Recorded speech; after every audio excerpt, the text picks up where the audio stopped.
Welcome to HVAC Success Secrets Revealed, a show where we interview industry leaders and disruptors, revealing the success secrets to create and unleash the ultimate HVAC business.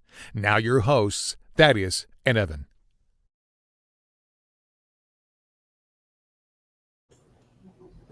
Hey, welcome back, everyone, to HVAC Success Secrets Revealed with Thaddeus and Evan. And Thaddeus, welcome back, sir, after you battled last week. It's good to have you back, dude. Thank you. It's been a fun ride. So not quite back to work full time yet, but I decided to take some time out to have a drink and shoot the shit. Hey, there we go. Can always make time for that, right? Exactly. Wicked. Awesome. This week, we got Jeff Tauzin on the Tauzin, right?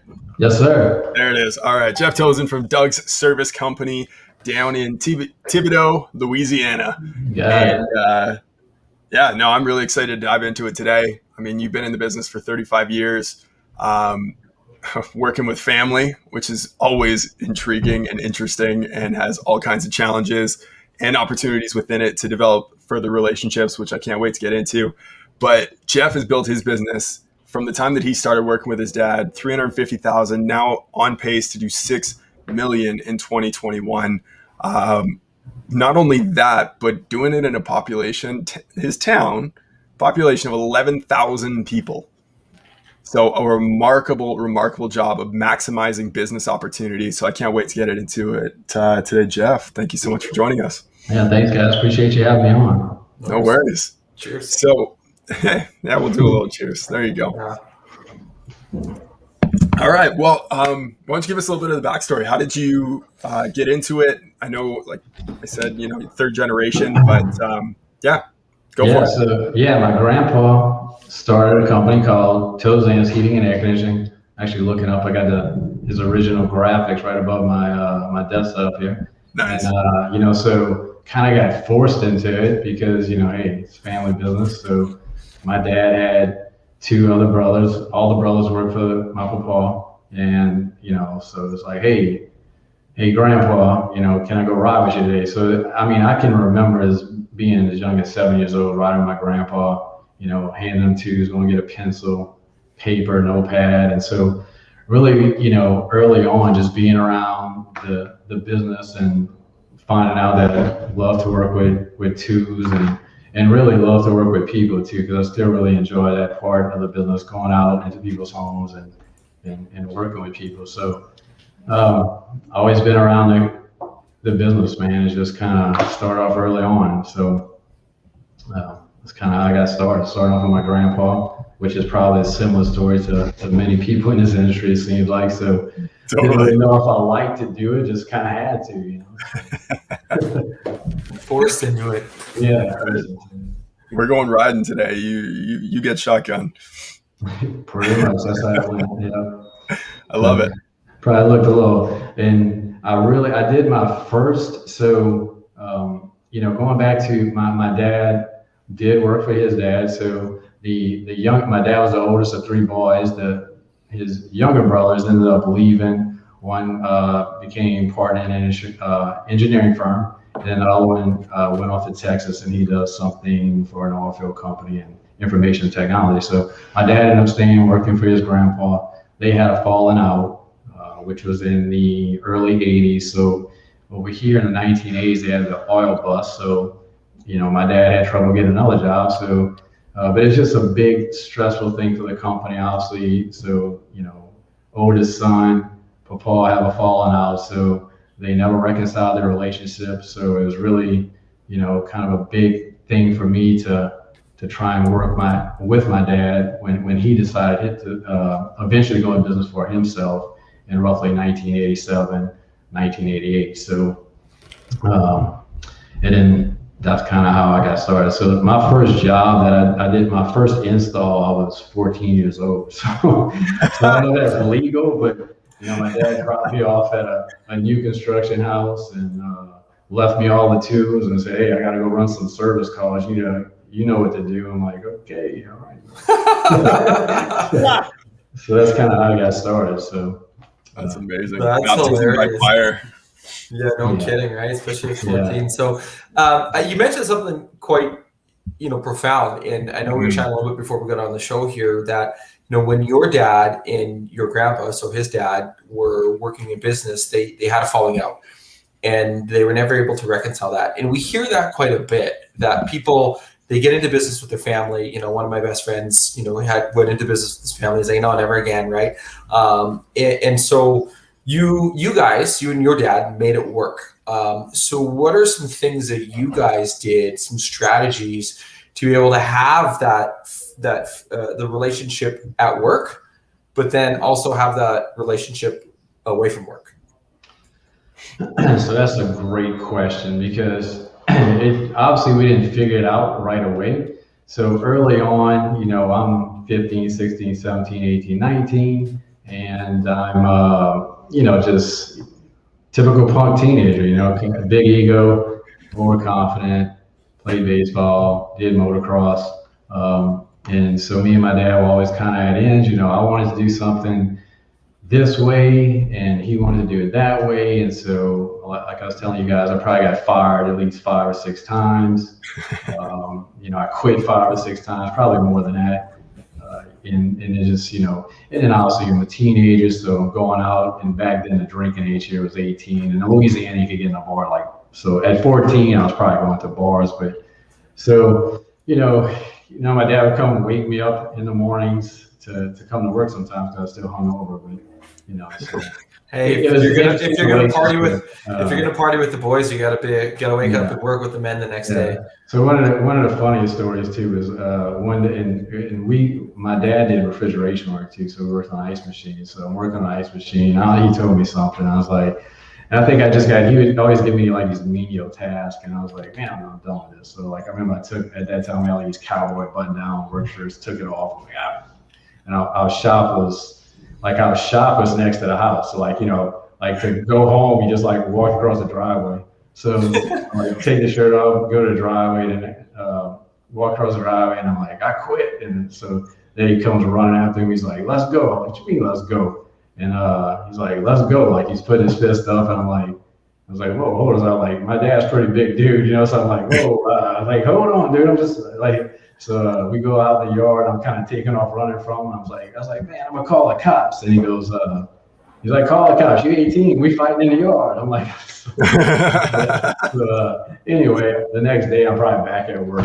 That's the kind of things that would go on. So, once I started hitting my 20s, I was in college, so kind of working for him on and off part time. Obviously, growing up, we made it work. But we didn't work. We never worked well together. So with that, if I went out with him on an install, we were just at ends, because I tended to be the type of person that, hey, there's more than one way from point A to B, whereas he just tended to be hey, it's this way and that's it. So we just kind of get at ends, and so. Kind of early on, we knew we couldn't work directly with each other. So my dad was able, he at least would have a helper for me, and I kind of go out on my own, and we kind of made it work that way.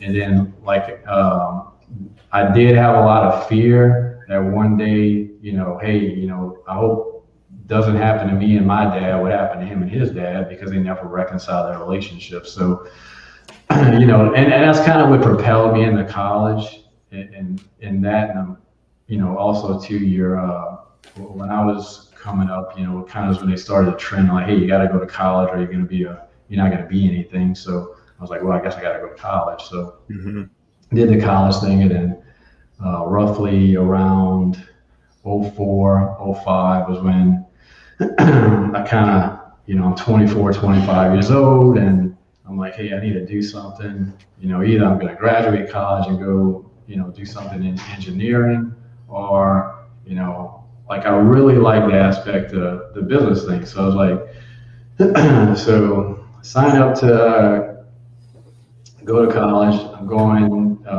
part-time. I got a physics class and I think differential equations math class, and go one day of college, first day of college, go to sit the physics class. I'm, like I said, 24, 25.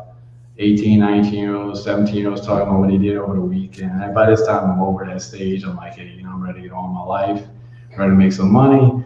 And So I walk out that physics class, go straight to admissions. My friend Lori LaRose is in the class in admissions. I say, hey, give my money back. And she's like, hey, I can't give you all your money back. So I was like, no worries, just give me back what you can.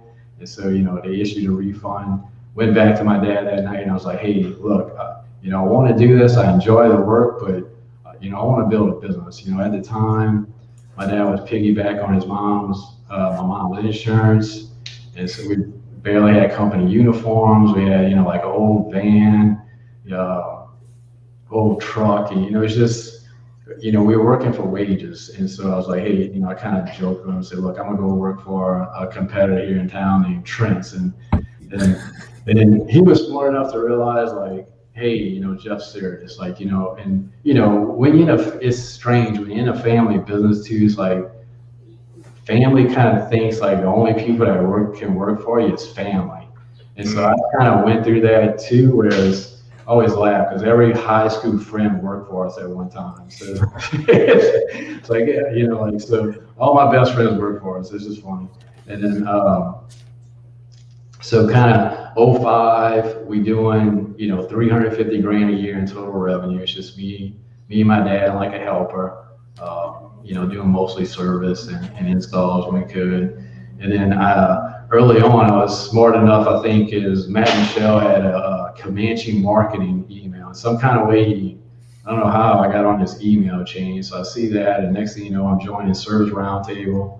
And so that's when I started learning a lot about marketing, learning a lot about sales, and I really just kind of, early on, I was smart enough to realize, man, I need to know a lot about sales and marketing. So early on, I really got into Grant Cardone too. So I read all these books like 50 years ago. Like, so everybody's into Grant Cardone now. Like I was in the Grant Cardone when he was still in the car business, So it's pretty. So just kind of applied what I learned from Service Roundtable and just, we went from 350 to 500 to 700 to 1.2 million to 1.9 million to 3 million. So just a lot of growth early on. And then finally, our business was literally, my dad converted his dining room into an office. And so then the shop was in our motorcycle shop. So, it's just small town, small stuff. So finally I got my dad said, hey, well, you need to buy some property. So we bought some property in Thibodeau, and we ended up building the building we're in now, which I want to say it's about, we have roughly about 2,500, 2,800 square feet of office space, and the rest is, about 4,000, 5,000 square feet of warehouse. So nice. Pretty decent shop. So like the biggest shop in Thibodeau then. Oh yeah, definitely. And it's a funny thing too. My cousin is actually in the heating and air conditioning business. He's one of our competitors, but he does commercial work. Yes, it's just like everybody's in this. So my grandma's brother started a company here in town. So like, my whole family's in this business. It's crazy. That's awesome. Yeah. Well, there's a couple things I want to unpack from that story, because one of the things that stood out to me was that conversation you had with your dad. Like, one, that's not an easy conversation to have. Right. To go to your dad and say, hey, like, I want in or I'm out. Not a lot of people are going to be able to, one, have that conversation. So I'm curious, what was it that drew you to want to have that conversation? And then two, how is it that you felt like being able to have those difficult conversations has really helped you moving forward as a business owner? Yes. So I knew at that point that I wanted more. Like I didn't, and I knew there was more out there, even though early on information at that time wasn't accessible as it is now. Mm-hmm. So, but I knew I wanted more, and I knew what we're doing. Not say it wasn't right, but it wasn't right for business. So I was like, we in a truck and we working and we doing everything. Like, we would, it wasn't uncommon. Like back then, we typically worked 10 to 12 hours a day in the vehicles, and we'd get home, work another hour or two doing accounting work. And so it's just, I knew there was, like, we weren't doing something right. Mm-hmm.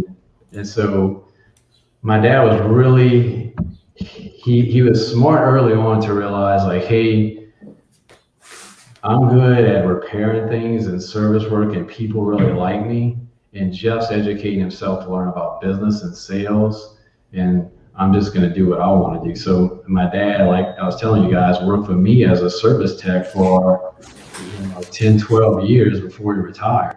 And I could never get him to do anything else. I couldn't, he would not come into office. He didn't want to do estimates, didn't want to go out and do sales. He just wanted to be a service tech. And I always joke with him because he never wanted to charge anybody either. So, it's like, so I remember when I think it was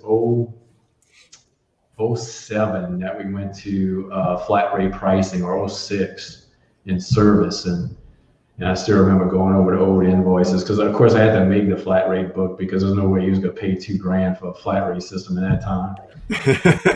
So I'm like digging up old invoices, and I remember shuffling through like about 100 invoices. I'm like, Dad, these invoices are like 6 months old. Oh yeah, I know. I was like, wait, you didn't bill these people? No, I didn't get to it yet. I'm like, well, why are they going to pay us now? It's 6 months later, So it was just trying to come in and change the business to a business, and it's funny too, because as we grew and me and my dad grew apart in the business, our relationship got better. So when we worked directly with each other, it's like, we were just always kind of at ends with each other. But then when he kind of knew his place and I knew my place, and he gave me probably by 08, 09, I pretty much had free reign. So like I could spend whatever I wanted as long as we had money in the account, right? And so he pretty much gave me free reign at that point. So that's when our relationship really kind of, blossomed. And he was always that guy for me that was like, hey, you can make it work. You can make anything work. Because I mean, there's moments when you're in business, you're a grown man, you're crying and shit, So I had plenty of those moments, but yeah, you're crying, and you're wondering, well, did I make the right decision? Like what am I doing? I could go make more money, sometimes doing something else. Like so many things that go involved in that. Yeah. Everybody tends to see the end result, not all the heartache and pain and hard work and time you spend. Well, it's like an iceberg, right? The 10% of the iceberg is what you see on top, but 90% of the iceberg is below. So people only see the success of a business owner. When we talk, $6 million, you've got your own motocross track, the things that you do to give back to your community, all those sorts of things didn't happen without the hard work, sweat, blood, and tears that went into the business, right? People see the end result, running a business is easy, I can do it. Oh, no. It's actually not. It becomes extremely difficult. So, and then sprinkling family into the mix, and you've got a great recipe there to on that. But it's a good idea to separate those roles. Like even when I look at Evan and I, we have our different roles, and it makes the business work because you can allow to do that. So I'm glad to see that's helping out you guys. So yeah, just to add to that, if I could give anybody advice, especially just starting out, is hire the best person for the position. You're really taking it. And look, I've hired family, friends, everybody.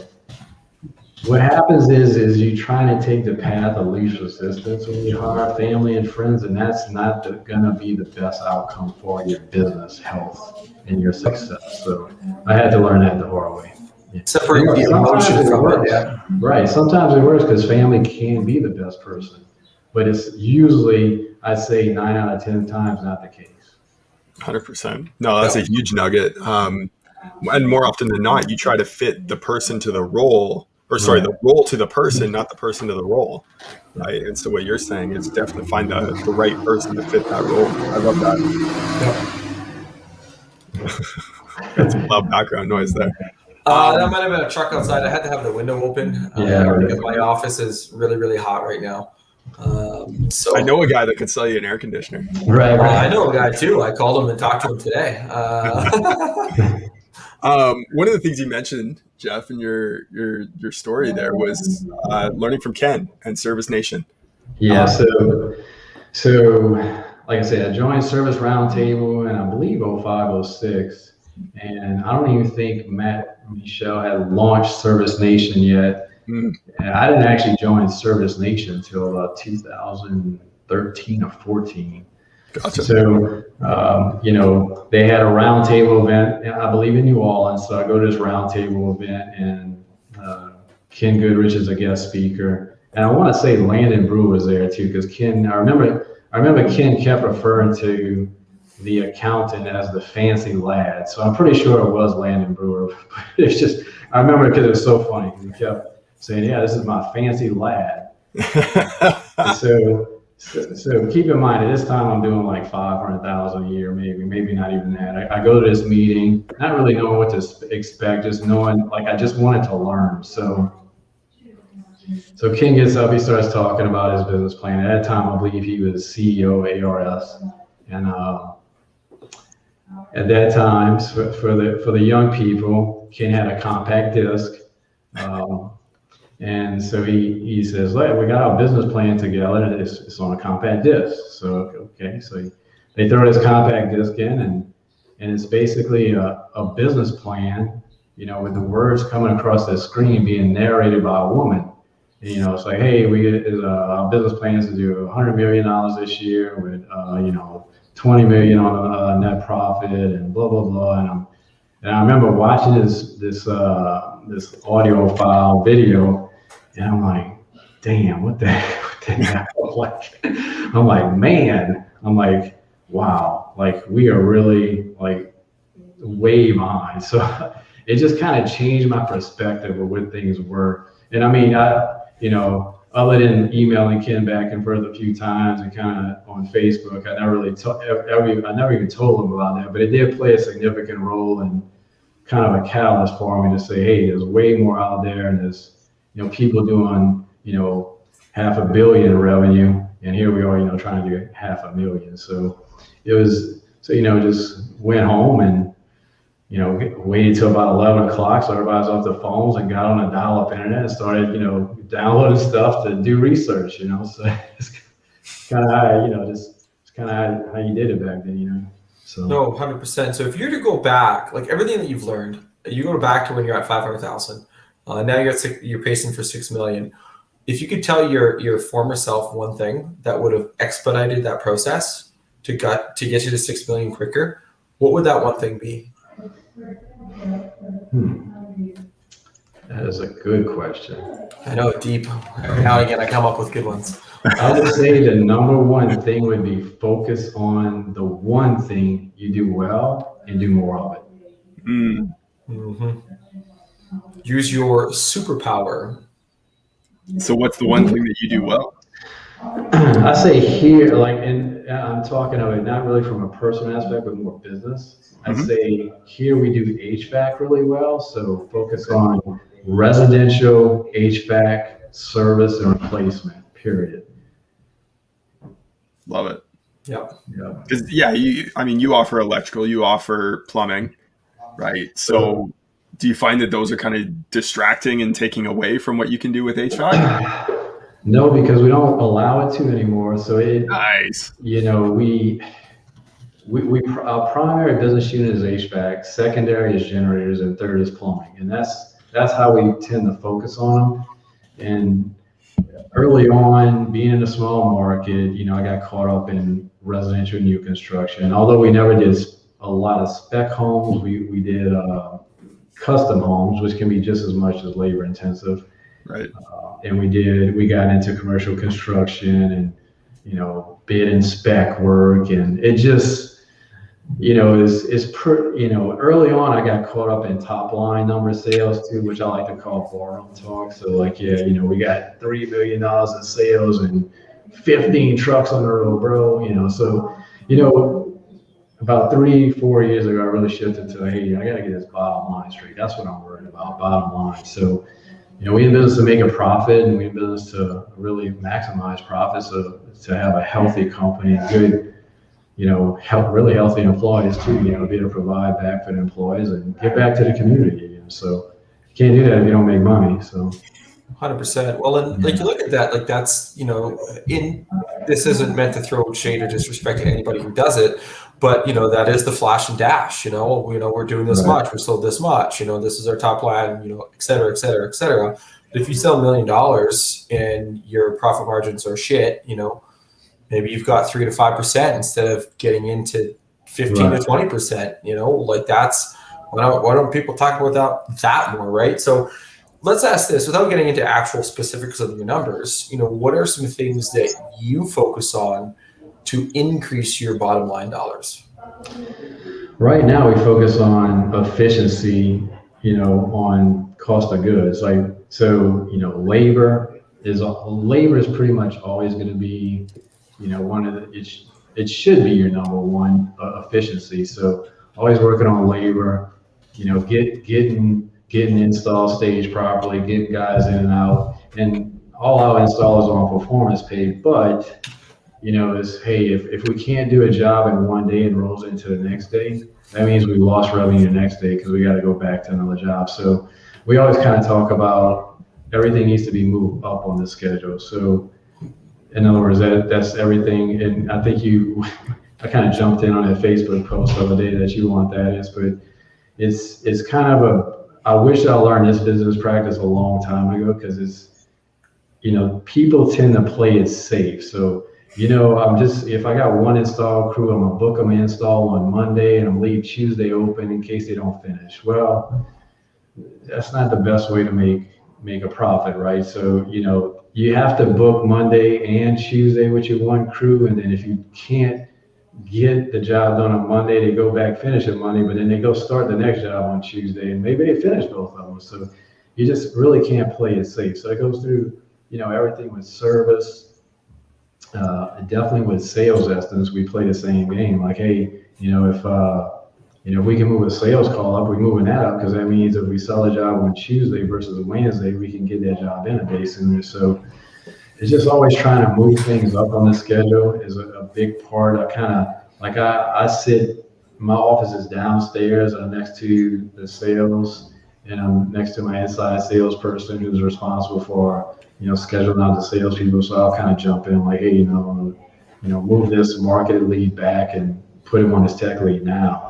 So I think that's really important that either I do still sit in the sales manager seat, even though I have a general manager, just because I like sales so much. I guess I'm not ready to give it up, but the sales and marketing are the lifeblood of a business. Sure. Yeah, definitely. I mean, and I started off early on too. It was like, hey, you gotta sell it. If you don't sell it, you don't have no problems to solve. So I'm always, obviously now I'm a little more focused. Like, hey, we've got to sell it and we've got to make money. But if you don't sell it, you can't get better because you don't have a job that you can even measure to get the results better. So you got to go sell it first. And obviously you got to market to get the lead. Mm-hmm. Well, unless Evan, you got something. I was going to jump on the random question. Okay, let's do that, and then I'll come back to tie it back into what I was going to ask. All right, sweet. All right. So we love to do the random question generator. It's a random question off the internet. It has nothing to do with anything that we were talking about, but it throws you off and it's fun to do.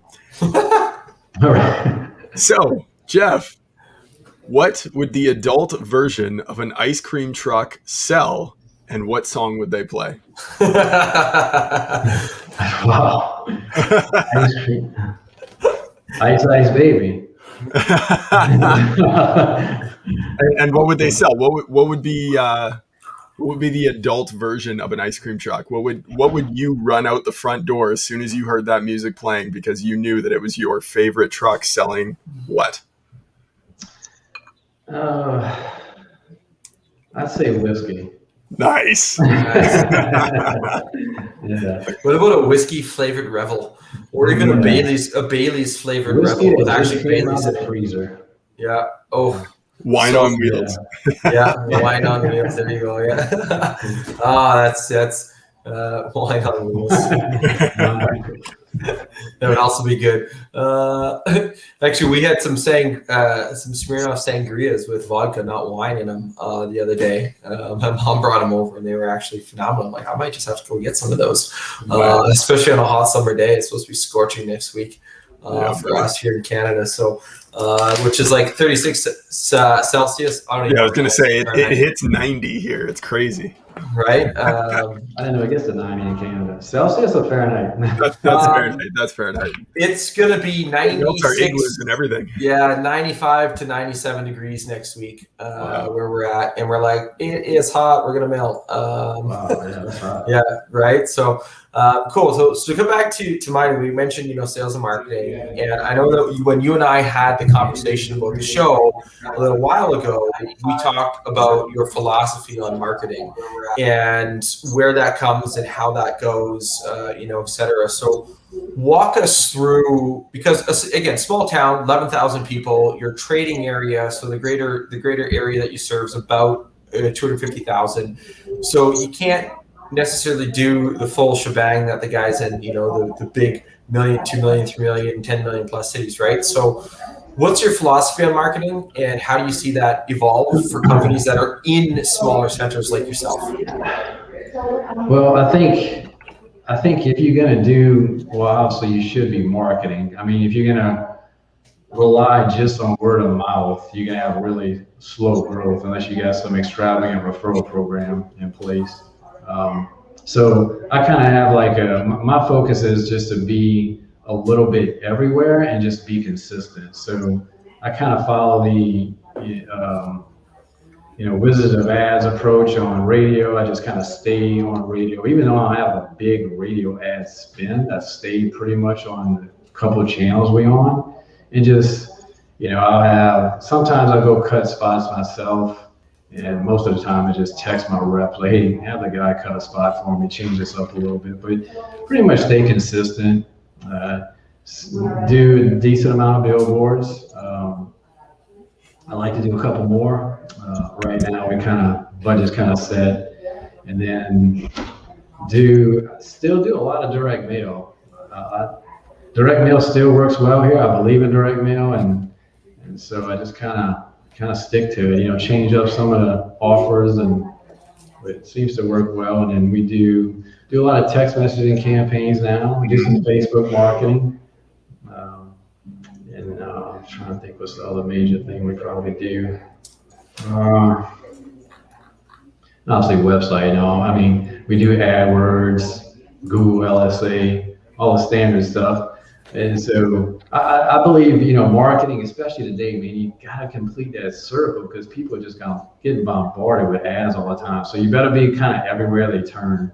And, we've been having our vehicle wraps since 2005. So, yep. I got our first vehicle wrap. Had to, steal the credit card from my dad. Like, hey, we're getting a vehicle wrap, bro. So, So, well, it makes sense. I've long talked about there's two ways to look at marketing. You could do advertising assists, and the swim lane philosophy, right? And so they kind of go out, off of each other, right? And so somebody's like, okay, well, I'm doing these 5 things of advertising.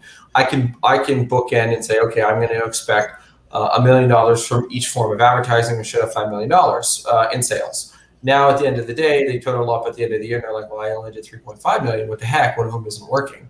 Well, no, one of them assists the other ones, right? And so when you do, a billboard, you also do a direct mail. And now they see the billboard, they see the direct mail. But then they also see, okay, I'm going to search Doug's Service Company. So they search you up, and then they see your Google ads. They go to your website. It's great. But then you hit them with a retargeting ad sometime down the road, maybe on Facebook. And then they see you again. And then they're driving around down the road, and they see your billboard again, right? So it's being everywhere and having that omnipresent approach. But the other thing, too, is there's also market nuances, right? So somebody's like, oh, direct mail. I'm going to go dump 100K into direct mail.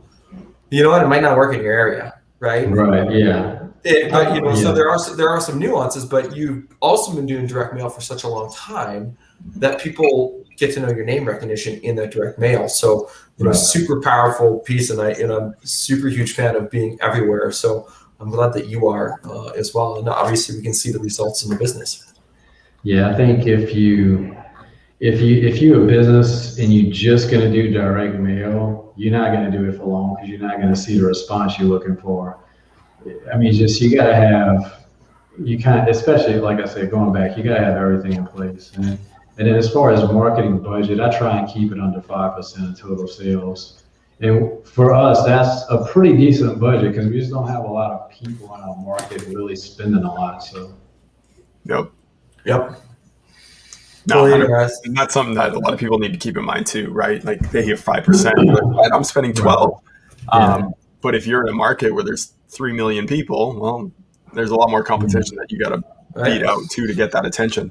25 grand a month in your market goes a lot further than 25 grand in, let's Phoenix. say, Phoenix or Yeah. Dallas Fort Worth or any of the bigger metro centers. Like it's like Right. Yeah. Just a different beast. Yeah. Exactly. So actually, one of the things you mentioned in terms of like the business and not overcomplicating it, because we kind of talked a little bit about some numbers and people are like, oh man, you guys just complicated the shit out of things for me.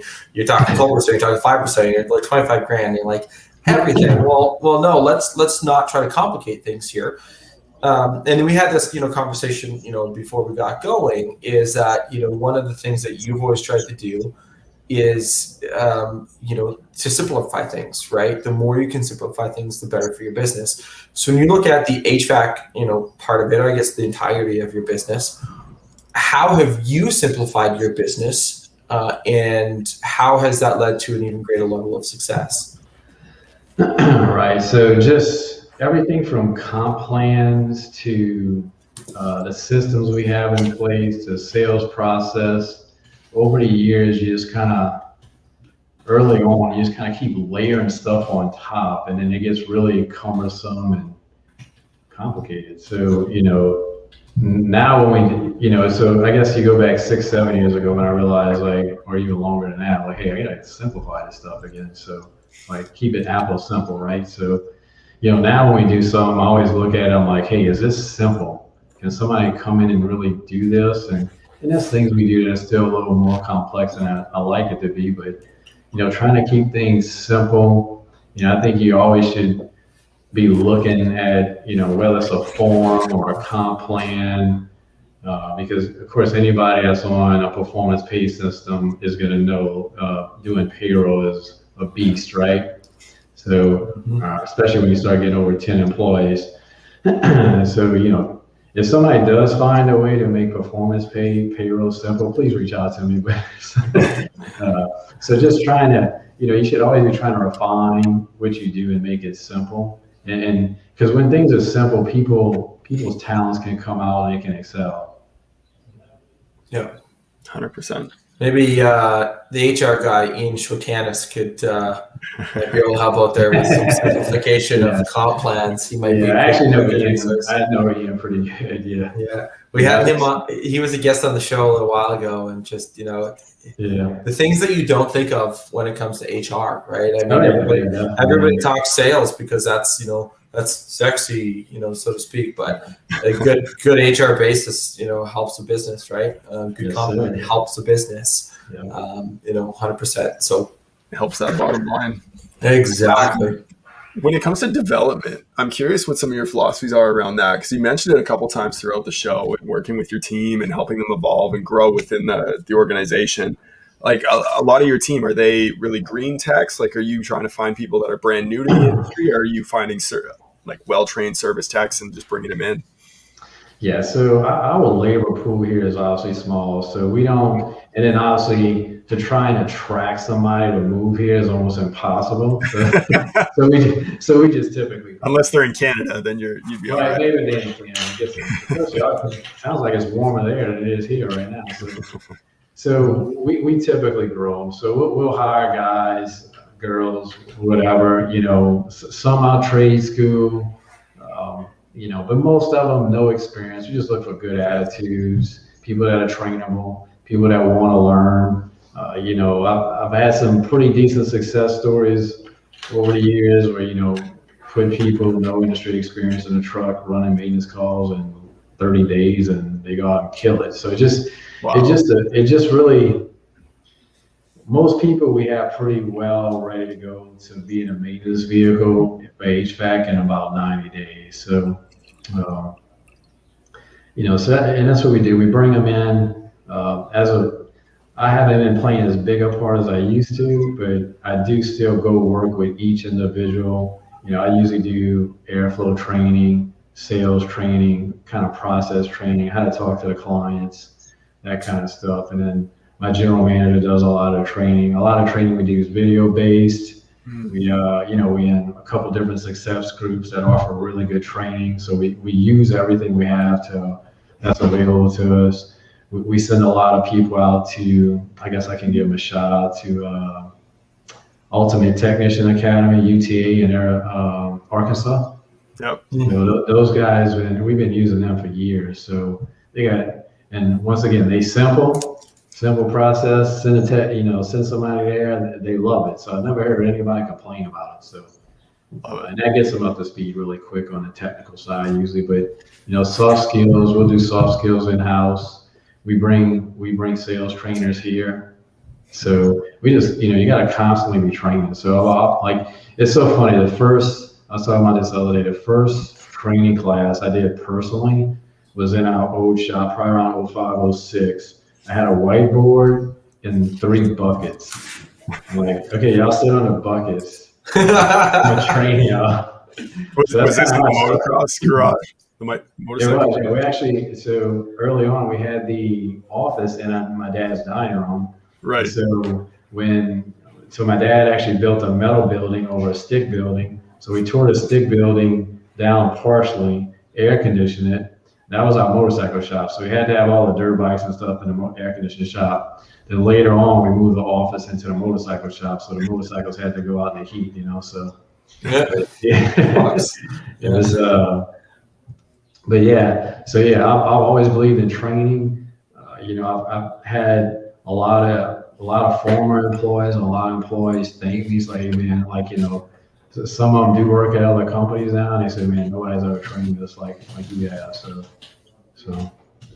on a team, right? Yeah, definitely. I mean, if you're not inspecting what you're expecting, then they're not going to deliver, right? That's so right, yeah. You need to continually review it, go back. And I love the old Jim Rohn story of, he says, be wary of the salesman touting newly manufactured antiques. Right. There's no new success principles for how to run a maintenance call, right? They're old principles. You just got to do them right and do them over and over and over again until it's perfect. And keep refining. I always say, if you don't do something consistent, like I don't care if you're doing something consistently terrible. If you're not consistent, nobody can help you. I can't help you get better. Can't fix stupid. Yeah. Sorry. Maybe this is why my Facebook account got banned on Monday. Thanks back. So I always had the belief in training people well and just helping them be better people. So. Yep. Well, and you get them in from the ground up, and we've seen that a lot of actually. One of the recurring themes in terms of hiring people into the trade. I mean, there's no secret. There's a shortage of trades. I mean, you talked about it going to college and university. I've talked about it too. College and university. And I mean, and don't get me wrong, there are some professions where you're going to need that, but it's been this big drive and this big push where you can get the right people into the trades and they can have an amazing life and they can provide for their families. It's just it's getting people to know that. But if you get them when they're green, you can then also train them your way and get them into your state of your business and be able to do things like that. So that way, now you're not trying to break bad habits from somewhere else. And but the other part too, when you look at like a smaller town and a smaller center, if you get them while they're green and you buy them into this larger thing, I know that you mentioned, before you guys do a lot of community involvement and a lot of community engagement and a lot of give back.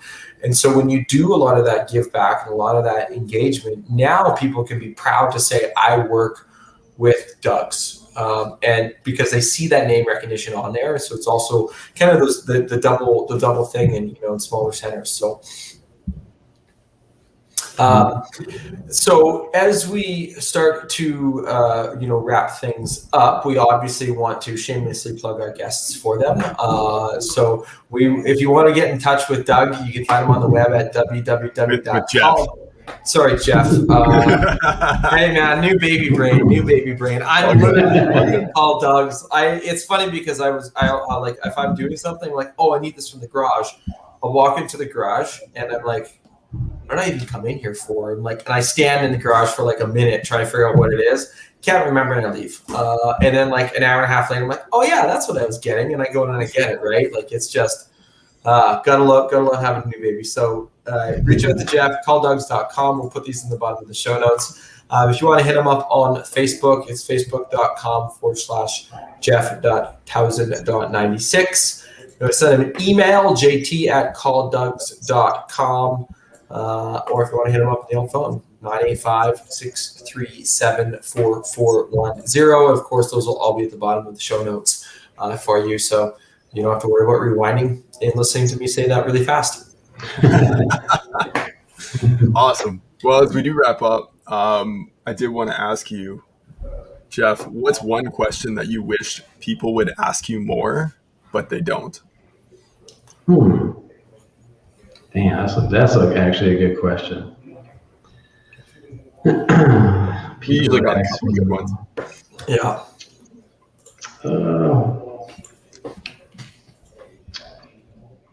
Can you help me? Yeah, can you help me? Yeah.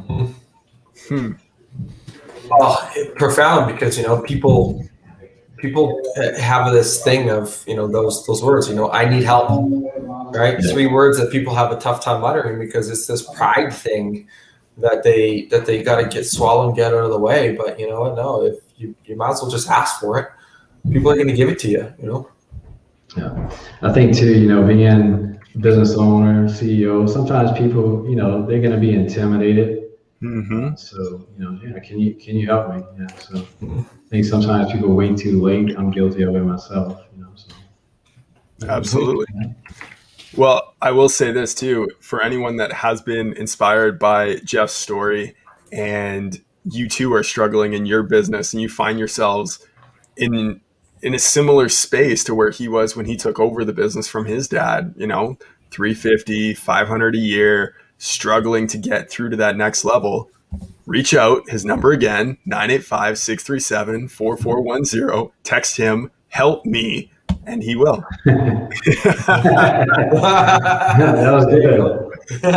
Love it. Well, thanks, Jeff. Got it that time. It's funny. It's even on the bottom. It's even on the bottom of the screen. Thanks, Jeff, for taking the time out of your day to sit and chat with us. We thoroughly enjoyed it, and until next time. Thanks, guys. Appreciate it. Cheers. Have a good one. You too, man. Hey, thanks for watching another episode of HVAC Success Secrets Revealed. Before you go, 2 quick things. 1, join our Facebook group, facebook.com/groups/HVAC Revealed. The other thing, if you took one tiny little bit of information out of this that was a golden nugget for you in your business, all we ask is for you to introduce this show to one person on your contacts list. That's it. That's all. One person. So they too can unleash the ultimate HVAC business. Until next time, cheers.